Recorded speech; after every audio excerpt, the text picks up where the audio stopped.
Good. I think we're ready to go on the session.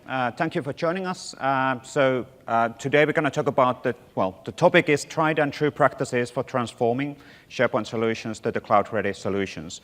And this is something what we've been actually working with in the Microsoft for quite a long time with many of the customers as well. So we're helping quite a few of our Office 365 dedicated customers to transform their customizations from the full source code solutions and farm solutions to the app model solutions. My name is Vesa Juvonen. I'm a Senior Program Manager in Office 365 Engineering, and I'm also the technical lead or the coordination lead for the patterns and practices guidance for Office 365. And I'm Steve Walker. I'm also a Senior Program Manager. I'm on the Office 365 Extensibility team. Previously, I was on the same team as Vesa, and we still work very, very closely together. Patterns and practices came out of, like Vesa said, working with a lot of our customers who were trying to move away from their traditional development practices. And so everything that you'll see here today are things that we've actually done with real customers. You can also get all this code and much more yourself in a very easy way to download and consume. So we'll show you a lot of that as we move forward. Good. Before we actually start, just out of curiosity, how many of you are actually SharePoint developers? I'm just looking into the majority of the room. We were kind of expecting that, to be honest, because there's quite a high competition at the same time on the other slots. Yeah. And how many of you are actually implementing SharePoint apps? So that's half, or just more than a half, which means that the half of the room is still doing full source code, which is absolutely fully supported still, so no doubt. But we gradually are thinking through how do we make the transition to the new way of implementing those customizations. And this is what this session is all about. We will have a discussion, kind of a high level, more even a business or process level discussion about what does the transformation actually means. So what is the learnings, what we've been doing with the customers during the past 2 years, and how do we approach transformation projects? And we will be also revealing some of that stuff and, for example, releasing templates and process guidance in MSDM pretty soon on this topic as well, which will definitely help on you land the deals and land the transformation projects with the customers as well. We also want to make sure that we give you learnings from the real-life transitions, so essentially real examples, because we actually do this for a living as a full-time job, pretty much. Well, you not that much anymore within your new role. You're just waving your hands, but well, just kidding. And then what we wanted to do is that we wanted to do a few typical SharePoint app model customizations or transformations. So what does it mean, and what's actually the advantages of moving to the cloud? We didn't want to repeat some of the stuff we've done previously, for example, in TechEd Europe, because you've probably seen some of those demos as well. But we wanted to make slightly more advanced scenarios. So we want to show really how you can take advantage of the Microsoft Azure to really be the engine for your Office 365 and cloud-based implementations. If you're doing on-prem, there are slightly different alternatives to do similar stuff, but let's talk about those during the demos as well. And we definitely want to show you the uber cool Office 365 patterns and practices provisioning engine, which will help you to create templates and templating systems within the cloud, which is really, really new stuff, which is now getting really, really stable. Just this week, right? Just as this week, actually. The first introduction video went live during this week. So we really want to show that one in practice for you as well if you have any questions. And hopefully you get as excited as we are on that engine, which should help the field on the adaptation of the cloud. Yeah, so for those of you who haven't seen it, we do have a fairly compelling developer vision. It's evolved just a little bit. We still absolutely believe in what traditionally folks would call Office apps or SharePoint apps, which is really what's over on the user's side of the equation. So we call those contextual applications, so putting applications, surfacing them where users are doing their work. And then really where a lot of our investments now are really on this data side. So you'll hear us talking about O365 APIs, and you'll hear us talking about all of the great API endpoints that we're doing across not just SharePoint, but also the rest of the workloads. And so that's one thing I want you guys to walk out, or two things. There's two things I want you to walk out of this room today when you think about this developer vision is one, we still care about your traditional scenario. Two, we're going to unlock new scenarios across the suite. So you're not just going to be a SharePoint developer. You'll be able to develop against Exchange and other areas of Office 365. So you'll hear a lot of folks, actually we'll talk about that here in a few minutes, but you'll hear folks saying, why should I learn this thing when there's that new O365 API thing? Those things will come together, and they're going to come together very soon. And so the investments that you're making today on either side of this are investments that will pay off in the future should you start to build standalone apps and things of that nature. We do have an actually quite nice announcement related on the slides as well on that one. So one of the things what we wanted to do also within the session, so we wanted to start with the common kind of statements what the field is giving to us all the time. So we want to make really sure that you understand what are we talking when we move to the app model. What does it actually mean, and what are the steps, and also the statements related on SharePoint Server 2016 as an example, related on the full source code, related on app model transition. And so we will have quite a few slides as an introduction topic, which are having statements, and then we're going to walk them through together within the audience before we move into those demos and other topics. But we really want to make sure that you understand when we talk about the app model transformation, it actually means a rewrite. It really means that you cannot actually take the existing server-side code and just magically run it through with some magical tooling, which will suddenly come up with an app model implementation. That's not reality, because quite often we need to think about completely alternative way to light up the same functionality using then the app model techniques. And I would say when I was still in the field, when I would engage on these projects, quite often I would go into a customer and we're not even transforming to a different model, but you would step back and look at what they've built and you would decide that maybe there's a better way to do this. I used to use a story where I went into a customer one time and they were having some challenges with their SharePoint implementation, and I go in and I look and I do an inventory of their customizations, and they had 55 master pages, they had 186 page layout, or no, it was a 90 some odd page layouts, and they had 186 unique .NET web parts they had written. And of course that sounds a little sketchy when you say that. So we dove in, we rolled up our sleeves, and what we ended up with was one master page, about 6 page layouts, and we replaced 90% of those web parts with out-of-the-box content query web parts. So this is an excellent opportunity to look at what has been developed before and if there's a better way to do it. And that's really the key point to understand. The functionality and the business requirements, they're not going to go away. What we need to do is think about, okay, the business requirements are there, and we can absolutely have and we need to have the discussion with the customer. Do we need to still actually have this capability? What does it mean within the app model? Is this worth of the investment? Quite often what we see within the customers, there was one customer who had 120 WSP packages within the dedicated farm. And actually 89 of them were thrown away.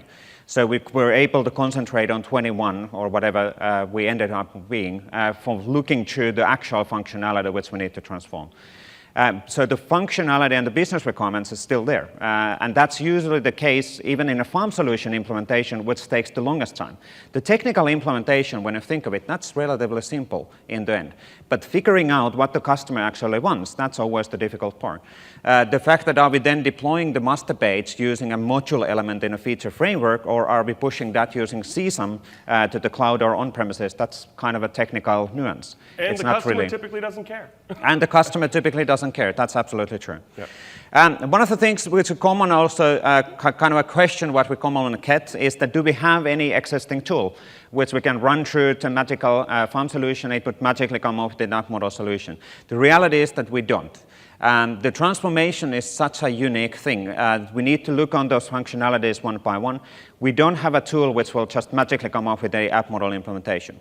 We do have great tools, however, for the assessment part. So we are able to understand what the customer is actually having right now within the farm. But it's not about the technology, actually. It's more about what does the functionality enables from an end-user perspective. One of the things what we also want to make sure that is that the common question, will the farm solutions be supported in SharePoint Server 2016? They will be absolutely supported. So what we want to do is continue, if you haven't seen previous investments in the farm solutions and you don't have an opportunity to transform, that's absolutely fine. It comes down and they will be supported in SharePoint Server 2016.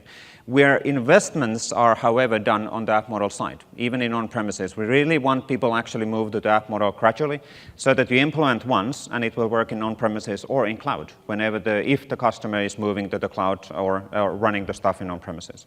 Yeah, and I just want to reinforce what Bez is saying here today. We know that there's been a huge ecosystem and a huge install base of SharePoint built up over the years. I made a living for 10 years out in the field doing nothing but building on top of SharePoint. And so these things aren't going to just go away tomorrow. We know that. We need to have a story that's going to allow you to use the investments that you've made on-prem. But what we're seeing more and more is the financial model of Office 365 is so compelling, things like terabytes of OneDrive storage, that you're going to start to see your customers or the customer that you or the company that you work at want to move that direction, right? And we're not saying you need to throw out the baby with the bathwater.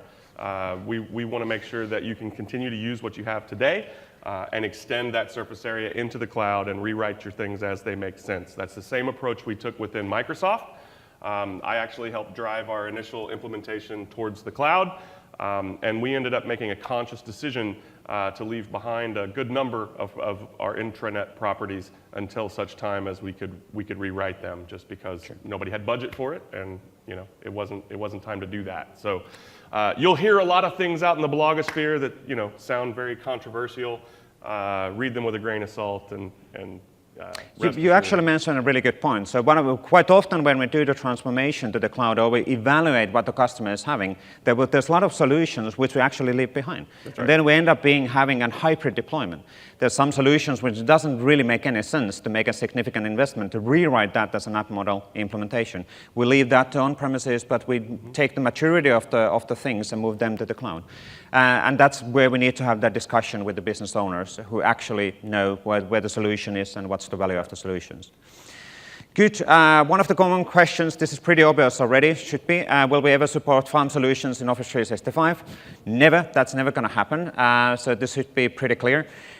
We will do all of our investments in a SharePoint app model site, or, well, technically it's a SharePoint add-in site, now that we're changing the marketing term. SharePoint app is essentially SharePoint add-in starting from like today, or that's my understanding. And you'll start to see entirely new experiences that are built that only have extensibility in this new model.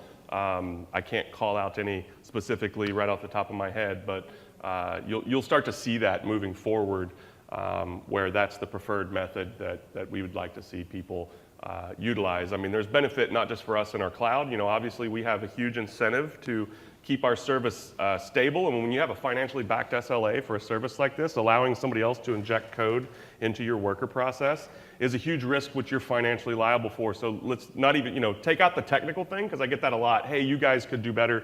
You guys could run this with my custom code. You've done it for years in your dedicated environment. You're right, it's expensive and it's really risky, and it's not something we're ever going to do in Office 365.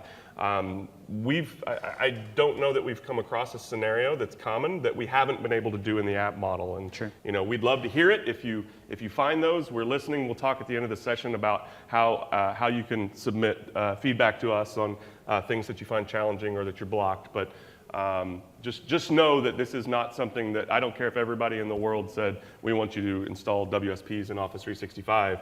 There's some real challenges to that, both from a technical problem space and the business side. Sure. So. And like you said, we're highly committed on making sure that if it's a missing API, whatever the APIs you need to have in the app model, we will actually make it available, unless it's a farm administrative operation and so on, because we can't actually expose those within the Office 365, which is understandable. It's a journey, and we're on the journey, and we've been enabling a lot of new APIs within the past year as well, if you've been following up on what's actually happening.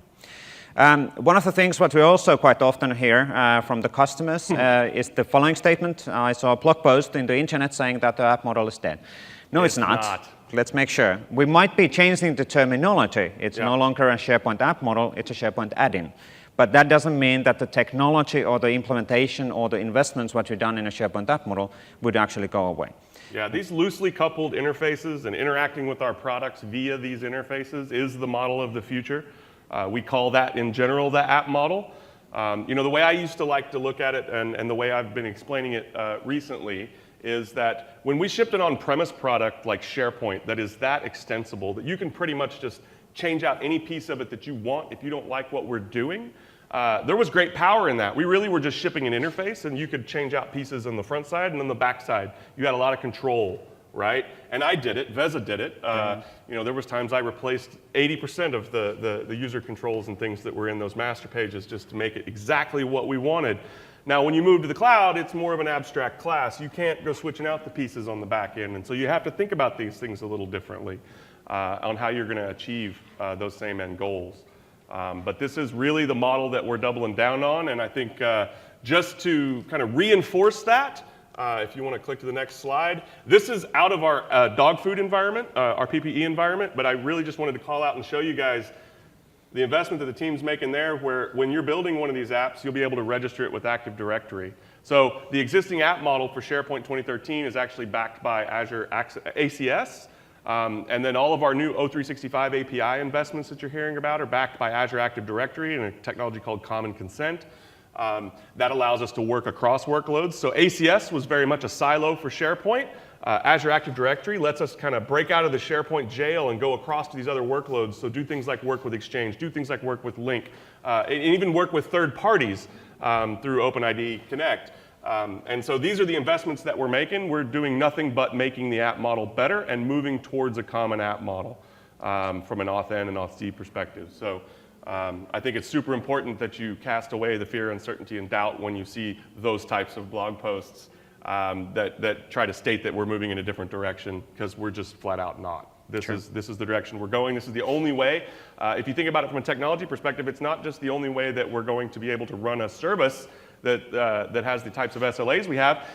It's the only way that we're going to get out to all these other endpoints, right? So we now have Office on iPad. We now have Office on Android devices. And we want those types of experiences to be able to light up in those platforms. And so we need to do this in a very loosely coupled cross-platform way. Good, and that's essentially the final statement. I'm not going to do more than all of these slides, but seriously, this is the model where we're heading. This is where the investments are done. Whenever you have a chance, you can jump on that train and then gradually start moving on the same direction where the product is heading. Yeah. And that's why we have programs like Office 365 Developer Patterns and Practices, which is helping the farm solution and the classic server-side developers to then transition to the app model. And we're lighting up and showing how to do typical customizations using the app model techniques. Yep.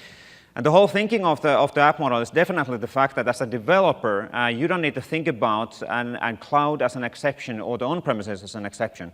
We implement one piece of a code or an implementation, is a loosely coupled implementation, and it works within the cloud or it works within the on-premises.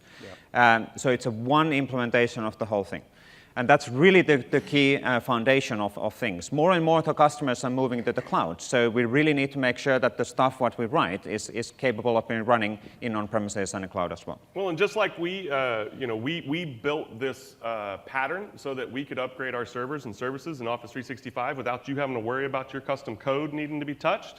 That was an incredibly huge amount of labor that we would go through for an upgrade cycle in our dedicated environment as an example, which was representative of what everyone was pretty much doing.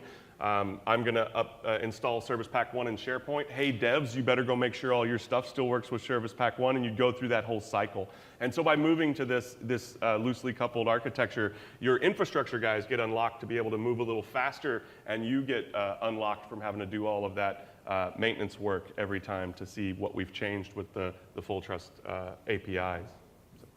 Good. Before we go to the actual demos and start going through the code, one of the things what we also want to be really sure, let's say, make sure that you, as a developer, understand the direction. So if you think about the app model and add-ins, the SharePoint add-ins, we essentially can categorize the SharePoint customization in 3 different models, and excluding obviously the sandbox solution, because that's kind of a, well, semi-legacy functionality. Well, but it is worth bringing up here. So there are folks who say, well, I've already invested heavily in sandbox solutions. What am I going to do? Am I going to have to rewrite all that? No. We will be supporting that for the foreseeable future in our cloud. We will not be making investments there. If you put 20 web parts on a page, anybody here ever put 20 sandbox web parts on a page? You guys are all smart. You know what's going to happen. If you raised a bug to us and said that page is performing slow, we're just going to shake our heads and say, yes, yes it is. And if you do that, that's going to always be slow. So there are some known limitations to sandbox solutions, but don't think that we're just going to rip that rug out from underneath you just yet. But I would, if you're moving from full trust code, I would not recommend that you look at moving to sandbox just because it feels a little easier. The investment that you're going to make is actually probably going to be about the same as totally going to the app model, and you're going to be jumping one step ahead. So. Okay. Good. And on the slide, so if you think about the, let's say, the three ways of having SharePoint customizations. On the left side, we have the classic, well, in quotes, classic full source code solutions, fully supported still. The only challenge with that one is that it's not supported in Office 365, and it never will be, because we can't actually have full source code running in Office 365, like mentioned.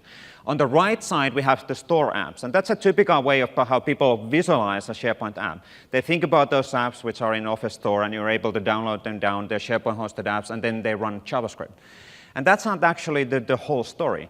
We have the middle section as well, which is essentially client-side solutions, remote provisioning, stuff what we actually enable within the sites by running JavaScript, for example, as an embedded JavaScript within the site itself. It doesn't have to be a SharePoint app. It doesn't have to be coming from the store. It might be coming from the corporate catalog, or it might be something what we are remotely pushing to the sites, and it's lighting up functionalities and provisioning stuff within the site itself.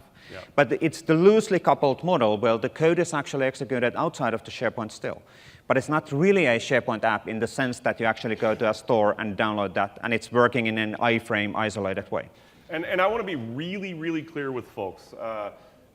People a lot of times look at our app model and they say, wow, there's all these different options. We used to have 3, now we have 2. There's SharePoint hosted and there's provider hosted.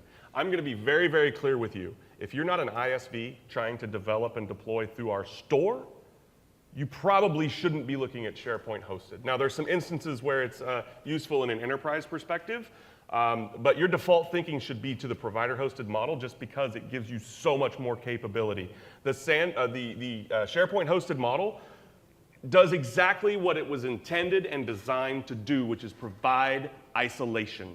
Okay? So the data that app writes to is its own little island called an app web. It can't call things outside of its app domain. There's a lot of restrictions we put on there because why?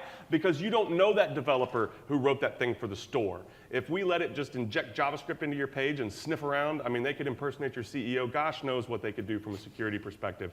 And so SharePoint hosted apps really were built with that target in mind. Okay? Sure. So trying to jam that into an enterprise scenario, I've yet to see one be successful. Sure. I'm just being open. Sure. Okay? A lot of people find them compelling because then they don't have to worry about where am I going to host this thing, right? And that was a lot of the attraction that you had before with SharePoint was, I just have a SharePoint farm. I can jam my customizations in there. I don't have to spin up extra websites. I don't have to have this extra infrastructure. And that was very compelling. I argue that you probably added more SharePoint servers to your farm and paid licensing for that than if you'd have just stood that custom code up in IIS. But that's probably a philosophical argument that we could have after the session. So sure. I just wanted to be clear. The things that you are seeing us recommend from an enterprise side are very much the provider-hosted model. Okay? You won't hear us talking much about SharePoint hosted, and there's a reason. So. That's a good way of putting that. One more kind of a slide, let's say a final introduction slide or a process slide. And this is more a business-driven thinking, but this is the transformation process, which will be shared in MSDN as well. What we've been using as we work with our Office 365 dedicated customers, whenever we've been helping them to transition to the app model. And this is a process thinking, and I know that the majority of the audience is developers. I'm a developer as well. But we need to also understand the best way approaching these projects. So we wanted to actually have that slide going through as well. The number one thing to understand is the readiness, absolutely. So the customer or the people you work with, they actually understand what is the app model, what does it mean. We have made the decisions about the hosting. We know where it's going to host it. Is it going to be a provider hosted? Hopefully, yes. And is it going to be in Azure or is it going to be an on-premises IIS servers? That's the number one thing, that everybody is leveled up on that one. Then we do an assessment. We want to really understand what the customer is having right now within their function, within their full source code or the farm solution implementation. And that's where we don't actually necessarily even concentrate on code. We've done quite a few of these assessments, and we started by looking into that full source code and farm solution code, but then we realized that actually that doesn't explain how the end user is using the functionality. It's much more beneficial to schedule meetings and demos, where then the business owners are actually showing, this is how we use, that web part we don't actually use, so we are able to drop those requirements away. How do we do the transition? Then we do planning, which is essentially the high-level thinking of the app model solution transformation. So we know exactly what are the main topics, what kind of provider-hosted applications we need to have. Is it an Azure? Is it a web job? Is it a storage queue enabler? Whatever we need to do. After that comes the actual implementation. This is obviously the big piece, which is then dependent on the previous steps. In our way of working, quite often, actually, after the first 3 steps, that's when we do estimates, because then we actually know how much will it cost, because we know where we're heading. And with the dedicated customers, we did actually fixed time-framed step 1, 2, and 3. And after that, then it's the variable, because the implementation is always debatable on the amount of work what they're doing. And then the final step is obviously the actual deployment of the solution. And one of the key points here to remember that it's not just getting the app solution and app functionality light up for the customer. We need to also think about the transformation. So how do we actually tackle the existing content if we need to? How do we transform the existing site collections to use the app model way of offering the functionality, so we're able to retract the farm solution away from the farm if needed? But there's a lot of thinking. There's a lot of additional IP coming up on this one in MSDN pretty soon, and new templates and new PowerPoints and all of that, which will be helpful. And I think that is actually an interesting thing to talk about here. Vesa and crew have really done a really good job being open and sharing, even not just the code. So if you hear about Office developer patterns and practices, and you go check out our GitHub repo, or you go to dev.office.com and you start reading about that, it's not just the code. They're also sharing PowerPoints and all kinds of artifacts that they're using in these engagements. And that stuff shows up in our GitHub repo first. And then later, our content publishing folks come through, and they've been publishing it into MSDN and helping us, massage our wording, because we're technical and we don't really care about those things. So if you want to see the latest and greatest, our GitHub repos are really the place to go. And then if you want to see published on MSDN, so you can point it to a customer and say it's official Microsoft guidance, then shortly thereafter, that stuff shows up on MSDN. So. Good. Let's move on to the demo section. So let's forget about what we, let's not forget about the previous slides, but let's actually move on to more technical and development-oriented stuff. What we wanted to do with demos is actually show you slightly more and slightly advanced scenarios with the app model, which are not actually showing you the typical story with an app part or lighting up a custom action, kind of an alternative ways of approaching needed scenarios. One of the really typical pattern is the JavaScript embed pattern. And to be honest, now we're getting it recorded as well, it was first called JavaScript injection pattern, but then somebody said that, well, the injection doesn't sound good, so let's change the name to be JavaScript embed pattern, which is absolutely fine. It is actually embedding a JavaScript in the pipeline of the page rendering, which is much more better way of actually explaining that. But I'm going to explain the slide, and Steve's going to do a demo on this one. So what we're going to do is that as part of the site provisioning, usually as part of the site provisioning or as part of the installation of a provider-hosted application, for example, the app installed event, we actually add a reference to that site using a web.custom action collection. And what we do is that we add a reference to an external JavaScript file. We don't actually install an app as such, but when we do this reference and adding the user custom action to the site, our JavaScript is part of then the page rendering and HTML creation when we render that page for the end user. And what it means is that our JavaScript can actually take an ownership of the elements and functionalities what we are showing within the master pages or within the UI. And we're able to then bring additional functionalities which are available for the end users. In this particular case, we're actually going to show you how to do a top-level navigation, for example, cross-site collection navigation, which is a pretty typical scenario, without the requirement of having a custom master page, which is one of the good practices of thinking in the SharePoint development. So if you can, try to avoid to overwrite the out-of-the-box master page. And there's multiple reasons for that. We're not going to go too detailed on that one. Yep. We actually have 8 hours of Virtual Academy training out on Microsoft Virtual Academy if you'd like to go into the weeds with those recommendations, so we won't go too much into that. With this, I'm going to cut over to my machine here, I think. Wrong pattern. It's wrong one of pattern. the machines. Here there we go. All right, so again, if you saw on the slide, we have a link in the deck. You can get it later. It's out on GitHub. Every one of these demos are on GitHub. You can pull them down. You can F5 them. I'm going to show you just at a real high level how that works. So just assume all I've done is I've pulled down this code sample from our GitHub repo, which is great. And it's got a few solutions here, a couple of solutions here. It's got my actual app project here with my app manifest. That's the part that actually gets installed in SharePoint. And then it's got a provider-hosted web project here.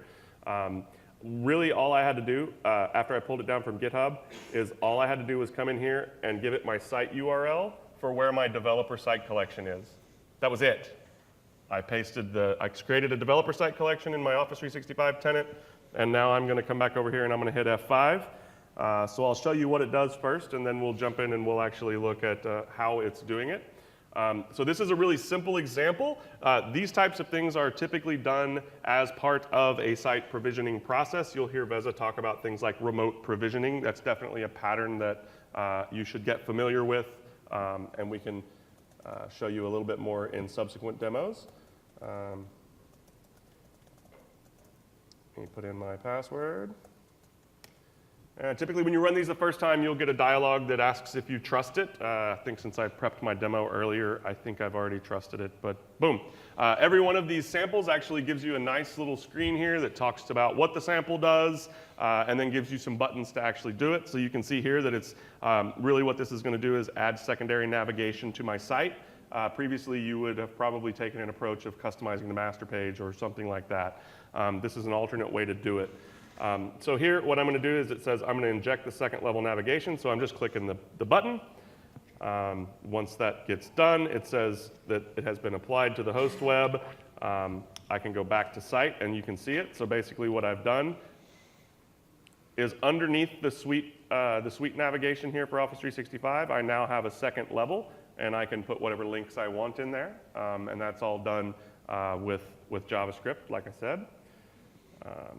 So if I close that, let's go look at the actual code. So if you look at the app manifest itself, there's really nothing interesting there.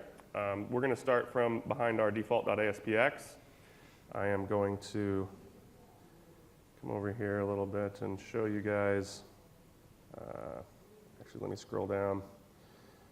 So page load really just does the Chrome control. But if you look here, this is where the actual magic is happening. So when I click that button, it is going to a method called add.js_link. So I'm going to go to the definition of that, and this is where it happens. So you can see here that we're setting up some URLs there. We're setting up a link to our JavaScript. So we've written some JavaScript called injectNavigation.js, which is part of this project. And then here you can see where we're grabbing a collection of the existing actions. So the user custom actions that are already applied to the web. We're loading them, executing the query. And then from there, we're going through. Let me scroll down just a little bit more.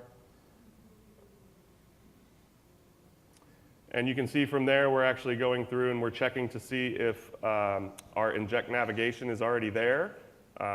If it is, we want to delete it. And then we want to go ahead and re-add it. So that way I can rerun this thing and update it as many times as I like. But that really that's it. I'm just setting a user custom action. I'm telling it some JavaScript, and I'm assigning it to the web.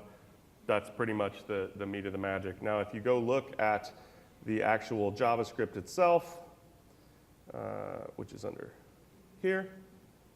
So we've got inject navigation. It's really not that complex. So we've got some, you can see here that we're actually using local storage.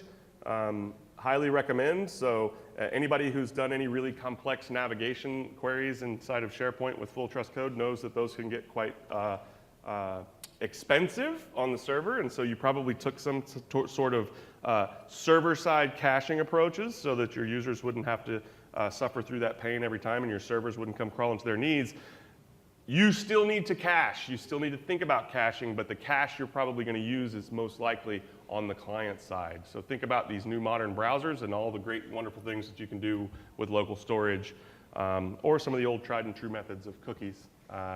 Those are all still valid, but perf is still a problem even when you're in our cloud, and you'll want to make sure that you're doing some of those types of things. So here we're really just checking to see if something's in the cache locally. If it's not, here's where we're actually coming in and we're actually injecting a bunch of HTML into the page. That's pretty ugly looking stuff, by the way. Pretty ugly looking stuff, but hey, that's actually easier to read than camel. Anybody else disagree? Sorry, okay.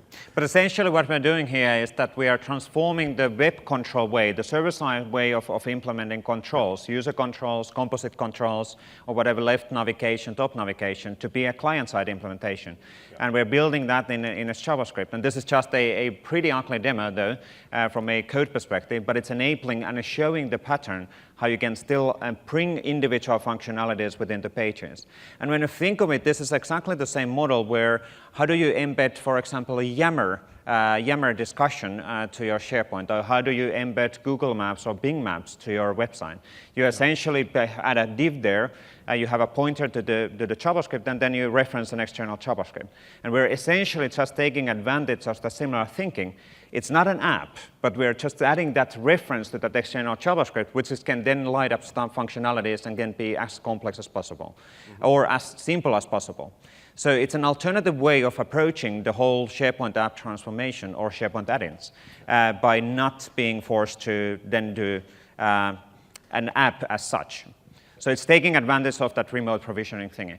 All of the demos, we have a link to our Office 365 developer patterns and practices location, where you can actually pinpoint, for example, for that particular example. There's quite a few examples what we have already there, which is literally explaining 100, well, 140 or something like that. Over 100. Yes. So. Individual examples. So one of the things what we've also wanted to kind of cover today, so we didn't want to go to basics and show you that you can do X and Y and Z. We wanted to go slightly more advanced. Like Steve said earlier, the provider-hosted application a provider-hosted app model is extremely powerful. And one of the really powerful ways of approaching the provider-hosted app model is taking advantage of the services what the Microsoft Azure is actually providing. And one of the patterns what we've been using with many of our customers is actually taking advantage of Azure storage queues and web jobs. Pretty new technology, you might be familiar with that or not. I'm going to really run through a few demos based on the similar thinking. But what it actually gives us is a really neat process where, how is that arrow completely messed up? Anyway. So where end user can go to provider-hosted application, and the end user can start a process. The process itself is actually adding a message to the storage queue, which is essentially, you might, if you're an old school developer, it's message queue for processing, baby. MSMQ in the on-premises. What then will happen is that storage queue message will automatically initiate your web job, which is running in the Microsoft Azure. So at this point, the end user is already freed. The end user, if it's a long-running operation, you really don't want to show the GIF animation for the end user that then we take over or hijack the end user's browser, for example, for provisioning something or doing long-lasting operation. At this point, whenever the message has been added to the storage queue, the end user is freed up. So the end user can continue doing something, but our task is still ongoing on the background. And then the web job is actually started, it's executed by the storage queue, and it gets that message from the storage queue. And then that can actually use the app-only token to access the SharePoint and then do operations against Office 365 in whatever possible means. And as an example, we're going to do a slightly more complex demo after this one for the site provisioning. But let's do a quick demo on explaining what does this actually mean in the practice. What do I need to do to take advantage of this asynchronous process, and how does it actually relate from an end-user experience perspective? So if you switch me on the screen. And that's not me, that's somebody else. There we go, that's me. There you go. Here we go. So this is a core.q web job usage example, a really simple example. This is not flashy stuff because we're from engineering, we're not from marketing. That's the thing. But we're trying to show you different approaches. And what this one is doing is that, well, it has for obviously the typical documentation part, like we do for the patterns and practices stuff. It has the SharePoint provider-hosted app introduction project. And there's our actually provider-hosted application. So this would be actually running then within the Microsoft Azure or within the on-premises. Then we have this job fellow here, which is actually the web job. That's the one which we will automatically in a synchronous way start in the cloud. And that will then connect back on the Office 365 based on the request what the UI is actually giving. And then we have a proper way of implementing any .NET code, we have a common business logic component, which we can then test and call from any locations. So I'm going to do an F5 for this one. It doesn't take long. It's going to spin up my browser. And I will be then running the example from my local IIS Express. And I do want to, while he's spinning that up, Veza touched on it before, but we're showing you things in Azure. Obviously, you could do these things on-prem, but you wouldn't be able to use Azure. So you could have an IIS website. You could look at things like MSMQ. You can stitch together these same types of solutions in your on-prem environment. But it is super awesome that the Azure team is innovating that fast. These services that he's actually showing you didn't even exist when we started down this journey with our customers. Sure. And it was actually very timely that we were able to get these services, because we started to find out that synchronous patterns against this cloud, when you're doing things like site provisioning, that takes a while, and it's not a great user experience. And so with that, I think it's very interesting to look at how both you can utilize the capabilities of Azure as they come out with them without the Office team, having to actually do any investment in our products to make them available. True. And like mentioned, this is a relatively simple example. We're going to do a slightly more complex example as a final demo of the session. But this is more about showing you the difference. So we do have two different patterns. We have the synchronous operation and asynchronous operation. If you think about the typical synchronous operation, it might take a while for the end user. We're hijacking the end user browser. And essentially, we're showing some nice GIF animation, and it's working as fast as it can to do some operation against the SharePoint sign. But essentially, you're freeing up the end user. And this is not really a good end user experience, even though natively, even Office 365 actually does that quite often. And what happens in this particular demo, this is relatively simple demo. It's essentially now executed a synchronous operation and a document library created using a synchronous operation. So it actually created a one document library, the host web, using that synchronous approach. So I do now have one additional document library in my site contents. Just going to show you that it actually did that, which is created using a tick number. I said that this is not a marketing demo, so this is an engineering demo.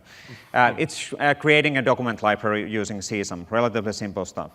But now the difference on the thinking is that the asynchronous approach is actually spinning up this asynchronously. So from an end user perspective, the operation is extremely fast. So, and what now happened was that the operation was actually added in the storage queue. And at the same time when that happened, my Azure Storage web job was actually spinned up. And that's now actually ongoing and running within my Azure. So I'm going to quickly jump on the Microsoft Azure and show you this one in practice, because we should be able to still see that execution still ongoing. So what I have in the Microsoft Azure is that I've deployed a web job, which is continuously running web job. And what that happens is, it's actually in stopped status for some reason. It's in running status. OK, it didn't update that. What that happens is that whenever I'm adding a new item in the storage queue, I have hooked up with 2 lines of code. The web job, so it will be executed automatically by Azure whenever the item is added on the storage queue. So now this web job is then taking advantage of the app-only token.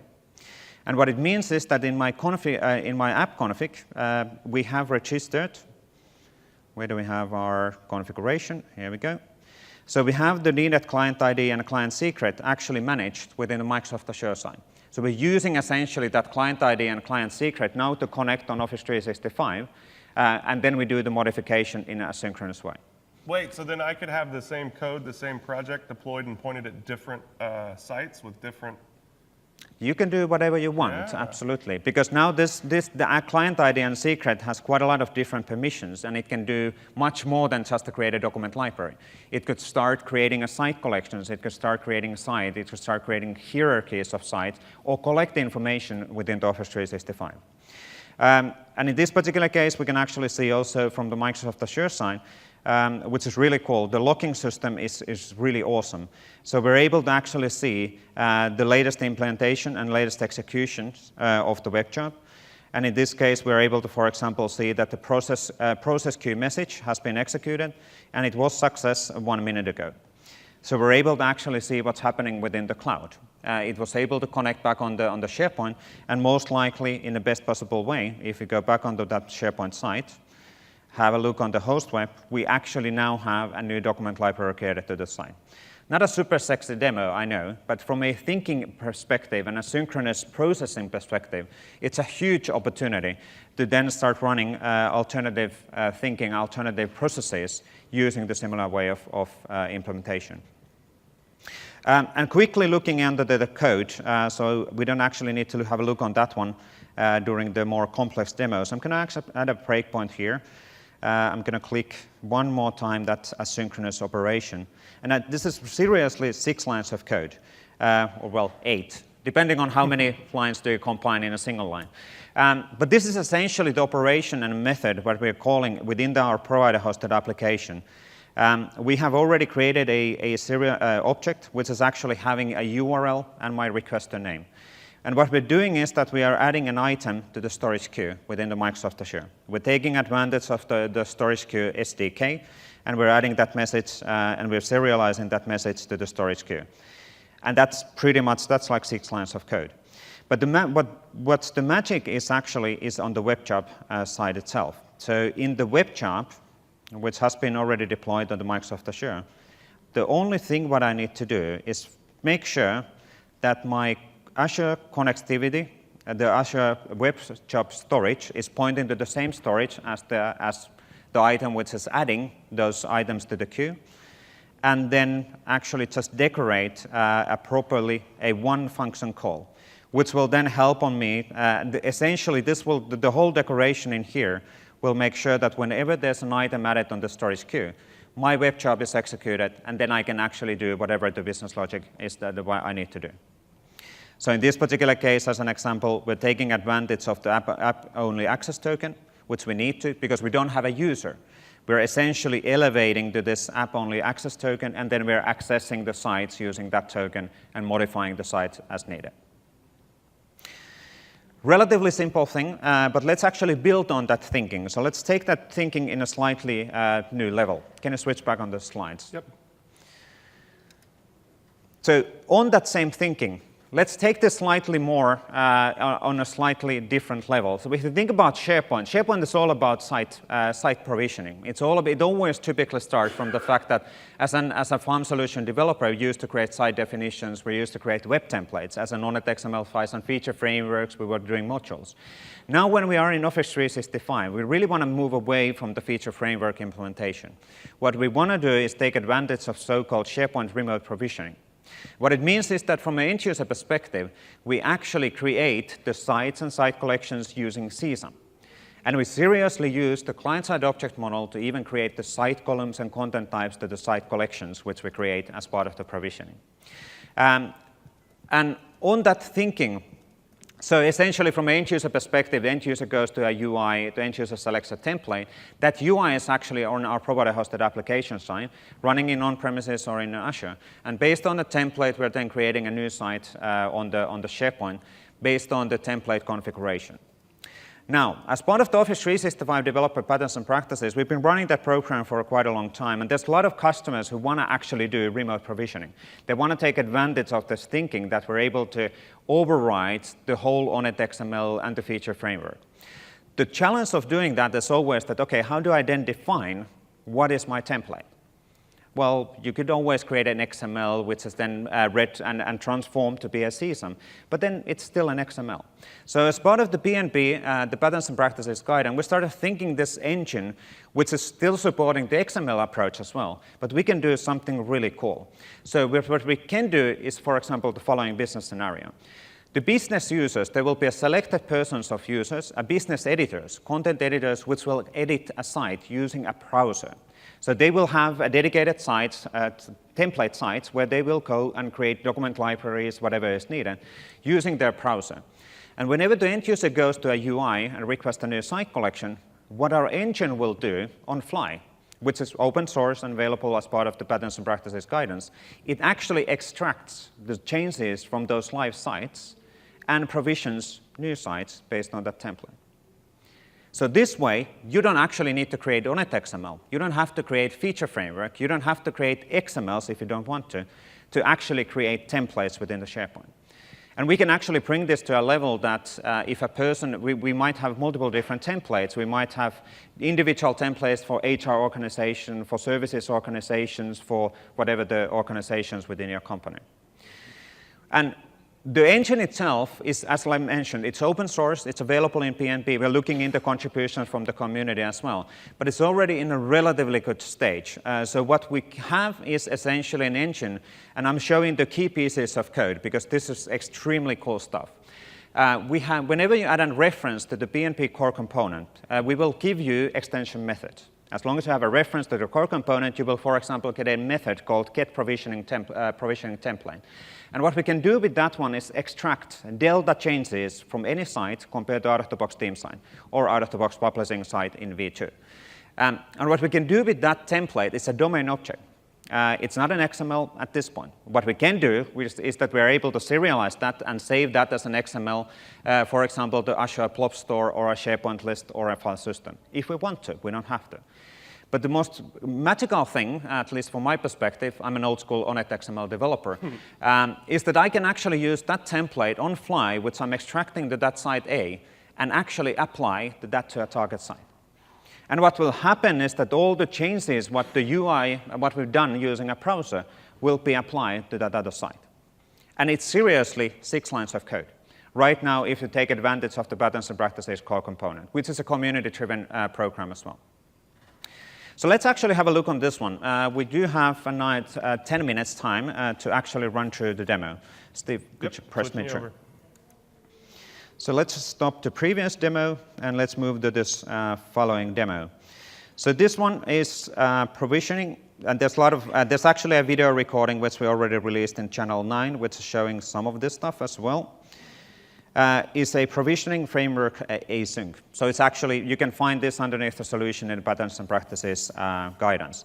What I'm going to do is I'm going to do an F5 just to show the basic UI, what this solution is doing. The UI itself is actually not interesting. This is just a provider-hosted application which is showing self-service site collection creation UI.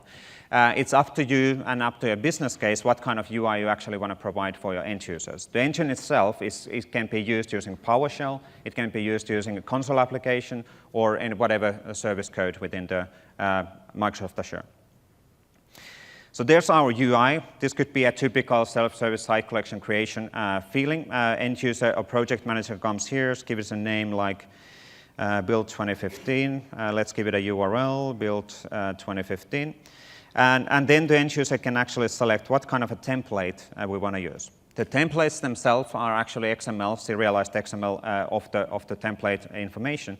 But what I can do is that I can also use an existing site as my template.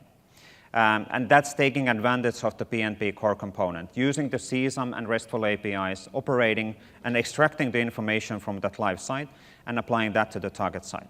So this is now my template site. This is my imaginary template site. Just to make sure that I'm not actually fooling, let's do some small changes on the template site. So give me a document library name. Foo. Foo?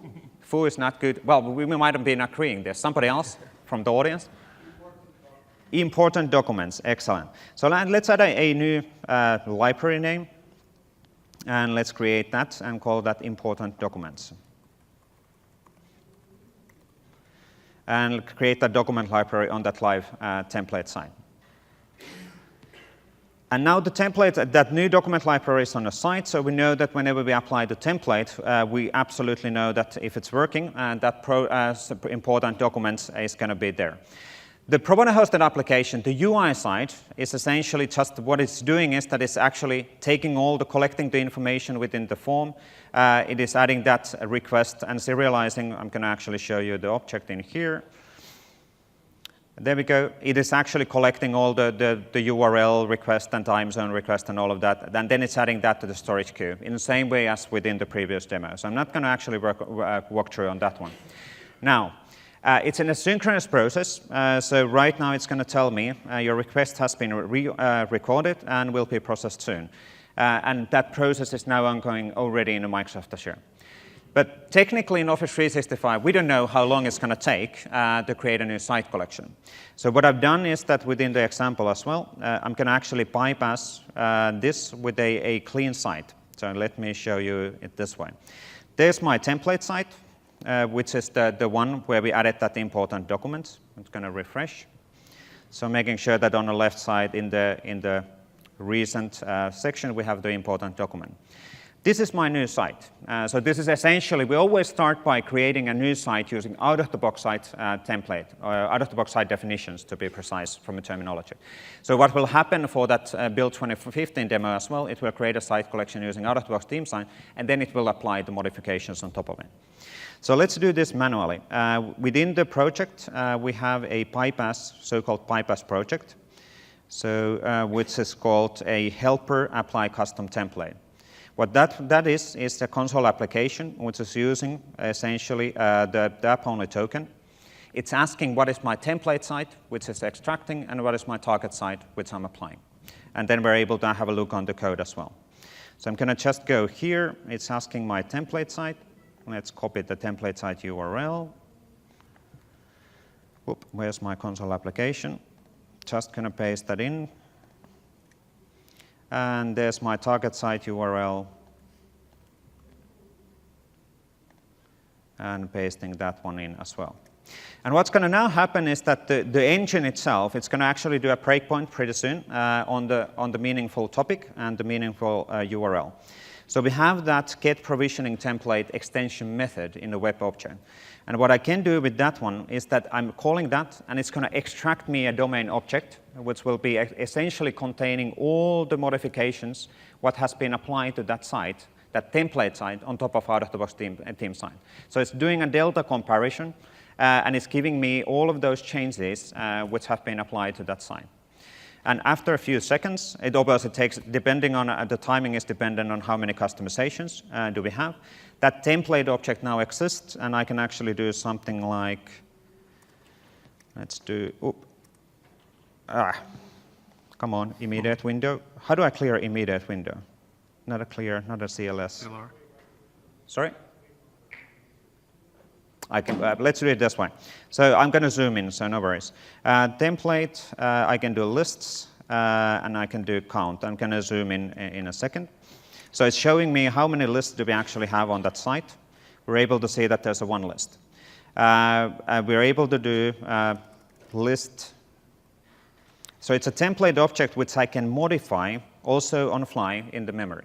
So I can build on top of that extracted template if needed. There's my important document, which was extracted from the site. And now what we're doing in the following step is then we are applying that to the target site. So essentially, there's my apply provisioning template. There's my data object or the domain object. And again, we're using then the CSAM and the RESTful APIs, the remote operations, to now modify the target site based on our configuration. And like mentioned, this could be stored and serialized as an XML configuration, as a template if needed, if you want to have a selection of individual templates and options. It's again up to you on the business case. The engine itself is highly flexible from that perspective. And while he's waiting on that to apply, a lot of you might be saying, well, you just showed me save site as template with a whole bunch of code. No, we didn't. Has anyone here used save site as a template in Office 365? Are you happy with it? You love it? No. All right. So there's a lot of real challenges with save site as a template, not the least of which it doesn't work against publishing sites. If there's been an app activated on the site, you can't save site as a template. There's a huge number of restrictions there. Also, it generates a definition for that site, and then publishes, when you're creating sites subsequently off of that template, it uses that definition. If we add new features in Office 365 or we do things, you have to go recreate those templates, okay? You may or may not want to get on that train. I'm thinking not. Typically, you'll want to own the site provisioning process and have a little bit more granular control over it. And this is really what drove us to build this in Patterns and Practices. And now if you were watching while I was refreshing the UI, it was actually gradually applying those changes. We got the important documents, we got the branding, we got the logo, and all of those settings. It goes to the level of site collections, site columns, content types, and all of that, views, and all of those settings. And now we're able to see that essentially on that target site, my template site, it has been applied the template on fly. Extracted on fly from the live site and applied on a live site without any need of creating web templates or on it XMLs or feature framework, which is super cool stuff, at least from my perspective. Whee! Switching back? Yeah, switching back because we're slightly running out of time. Well, not that much. We do have 50 seconds, so no worries. But anyway, I think the key point of the thing is that the CSUM is the future. The app model is definitely the future. What you want to do as a developer, you really want to take advantage of our developer program. Yeah. You want to go to the dev.office.com/dev program. There's email letters, newsletters, free developer subscription. You get a free developer subscription. So if you don't already have one of those, it's a great way to develop for Office 365 without having to pay $99. If we got questions, can you come to the mic? Please? Thanks. Well, for the recording, so. Tried registering, and it's sending us to a 404 page. Oh. Ow, then there's an Office 365 booth in the down floor. Yeah. That would be the way to go. Yeah. But good, I think that's all we're going to do actually today. So please take advantage of that offering, and hopefully the demo was cool from a template thinking perspective. Take advantage of Patterns and Practices guidance as well. Yeah. And give us feedback. That's the most important thing. Thank you. Thanks.